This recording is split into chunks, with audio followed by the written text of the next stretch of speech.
This is Alex Howard for O'Reilly Radar, reporting here from the Government 2.0 Expo with Carolyn Lawson, who is the Director of E-Services for the Office of the CIO of California. Now I'm going to correct you on that, because Please. I am the Deputy Director of Technology Services and Governance Division, and included in that is the E-Services Office. Okay, so that's a good correction, and it leads me to reconsider what your role is. Previously, I knew you as a CIO who talked at a national level about cloud computing and the use of cloud computing by government. An important conversation. Now you've shifted over into something new, which is helping California to deliver e-services in an extremely budget-strapped environment. Absolutely, yeah. What's changed, and how is the state of California shifting with that change? Well, the state of California is very innovation-centric. We don't talk about it a lot. A lot of people wonder where the innovation is in California, and it's happening in small areas all the time. One of the major areas it's happening is with our state webmasters. So one of my roles is to maintain and bring together the webmaster user group, which has now grown to be over 500. We have about 100 active participants every month when we have our user group meetings. They work together, they talk together, they share ideas. Every time we have a meeting, we have a freebie. So whatever we can find that's free, that's new, that we can use. Out of that has come some really interesting things. For example, one of the guys wanted to show Widgetbox and wanted to share it with the other webmasters. We were in a webmaster meeting. He decided what he needed to do was a live demo. So we started talking to the webmasters, and they said, well, let's do jobs. So we put together the Twitter feed from EDD. We put together their press releases. We put together their YouTube, built this little widget. EDD posted it on their webpage, and in 2 months, 2 million impressions. 2 million impressions. And if we weren't government, people would call that viral. But we're government, so nobody calls that viral. So speaking of viral and government, there's also a YouTube account for another one of your agencies, the DMV. Yes. And that struck me as an important thing to bring up. You talked about that this morning, and you threw out a number that was a little eye-opening. More than 9 million views on YouTube? 9 million views. Of what? This is not a cat on a skateboard, right? No, this is not a cat on a skateboard. This is learning how to take your driver test in the state of California. So our schools, for example, can't afford to provide driver training anymore.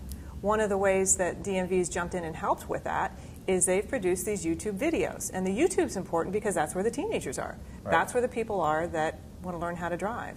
And if you are in a situation where you can't afford, you're an adult, and you can't afford to pay for driver training, you can also learn how to drive using these YouTube videos. The really interesting thing is they've become part of the curriculum in our schools. Interesting. So at the high school level, they're using the California videos to teach people. Right. And as I was looking through, I also see that there's, I think, DMV Now, which is an iPhone app from the DMV. What can you watch the videos on there? What else can you do with this thing? You can watch the videos on there. You can take sample tests on there. You can, when it was out in soft release, my goddaughter got a copy of it, and she was following me around the house asking me the questions on the driver test. How'd you do? Not as well as I would like, and she reminded me of that often. Yep. Told me, I lose. It's like, thank you very much, appreciate that. And what are the download numbers like for that app? I use it. I don't know the most current numbers, but I can find out. Ballpark 1,000, 5,000, 10,000? I know that we got 100 downloads when it was in soft release. Okay. I don't know what it's been since then. And are there plans to develop an app for Android as well? Yeah. As a matter of fact, the state of California is working on several mobile applications that will work. We're first beginning with the browser-based applications. We should release about 20 of those by the end of June. They're everything from where do you find a WIC, Women, Infant, and Children provider site, where do you find a hospital, where do you find a college that has your particular major, location. It's not really location aware, but you can put in your city, county, and it will tell you what kind of state services are available around there. We also have an iPhone app that is a locator service that will help locate state services across the state that we released last year. So there's this whole slate of e-services you described, e-government. Right. But on the same continuum, there's also this idea of open government, and then of we government, this concept of we're all in it together and we're all talking in real time about it using Facebook and Twitter and other social technologies. How do the two of those things relate in California? You know, I don't think that we differentiate them, because I think if we're looking at open government, we're looking at we government. there's really no way to say we're open but we're not talking to you. So, for example, we wanted to know what kind of things California IT could do differently. We went out on IdeaScale, got some great ideas out of that, and from there, we're actually taking some of those and implementing them, and we're not at a point where I can say it's done yet, so I don't want to announce this thing or that thing, but we're taking those things very seriously. We went through our websites and found out that we have almost 100 million data records already available on the state websites, but you can't find them. So one of the things we're working on now is a custom search engine that will help people search for the data. We're also building a data.ca.gov to bring all that together in one place. And we're changing the definition of data based upon the input that we've gotten from the citizen community, the public at large. When I think of data, I think of database records. When the public at large thinks of data, they are thinking even of scans of our Form 700s, which is our Fair Political Practices Commission annual thing that we all have to submit, that shows what kind of gifts people have gotten or where you've traveled to or those kinds of things. So there's different kinds of questions that the public is really interested in than we thought they were interested in. So what we're trying to do is bring all that to the surface, reveal all that, so that we can have a continued conversation about not just the data and what it means, but the practice of governing and how that's going to change. So one of the issues that almost always comes up when you start talking about open government and the release of data is security and privacy.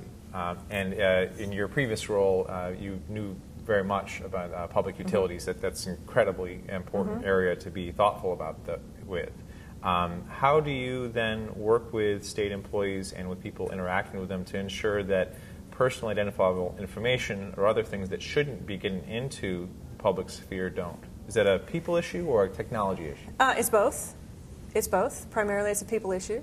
Technology is not going to solve this problem. Technology is a tool to use, but you have to train people so that they understand what personal data is, what HIPAA data is, what private data is, what security-related data is, so that they don't accidentally release it.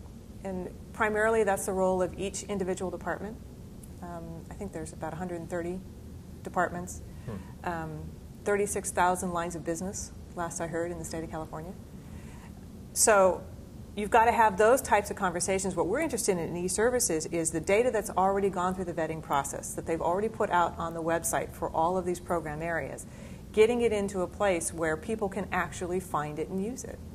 So the example of the moment here in DC on that count is recovery.gov, which has just been moved to Amazon's cloud. And the CIO Kundra's rationale for that is that this is all data that does not have national security implications, that needs to be open, should be transparent. There should be no issue hosting it somewhere else, especially when there's substantial cost savings.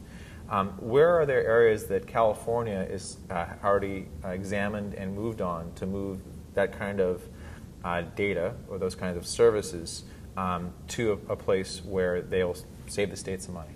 The American Reinvestment and Recovery Act, and I always get that backwards, but the ARA? ARA, yeah. ARA. Yeah, the Recovery Act. The Recovery Act. Yes.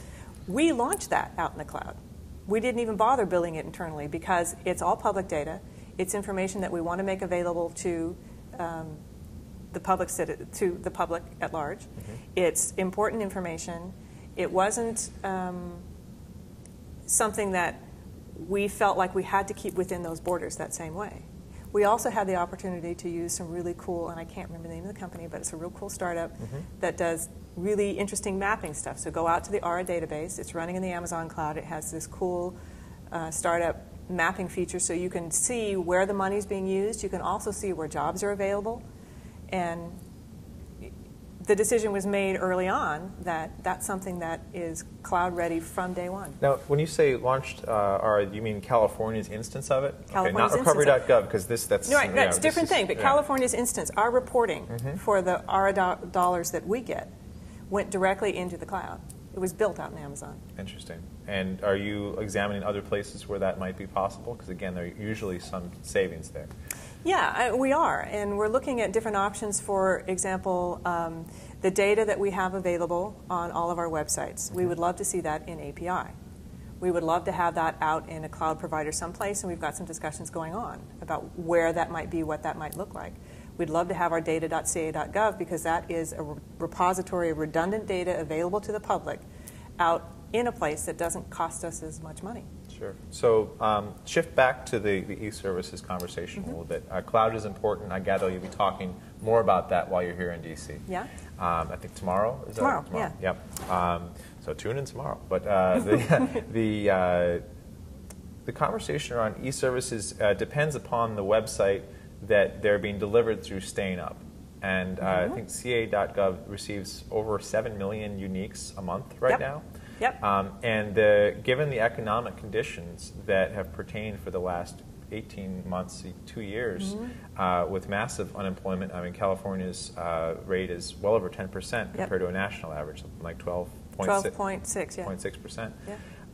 How are California's workers, public service workers, servants, are reaching out and helping citizens who are trying to find where to file unemployment or trying to get help with using the services?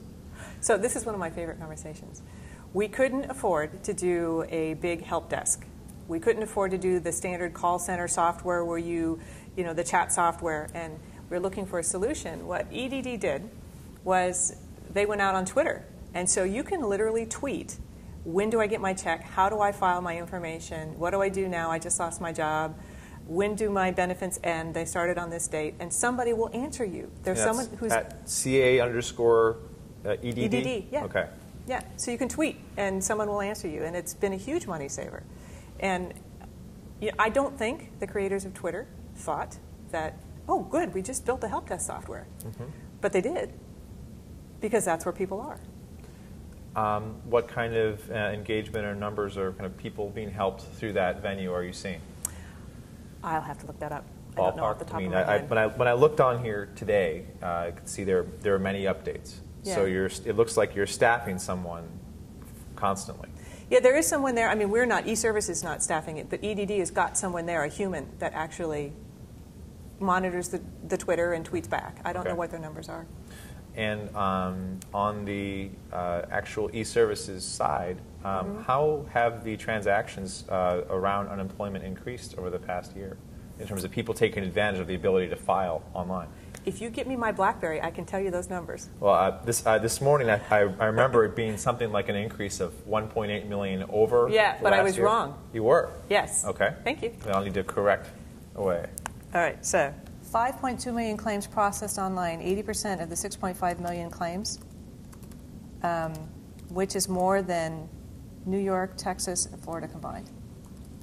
So with me was Carolyn Lawson. She's with the Office of the Chief Information Officer of the State of California. She talked today about how California is delivering e-services and engaging citizens using free social media tools online. She'll be speaking tomorrow about cloud computing and the special scenarios and implications of government moving its data and other services to a public cloud.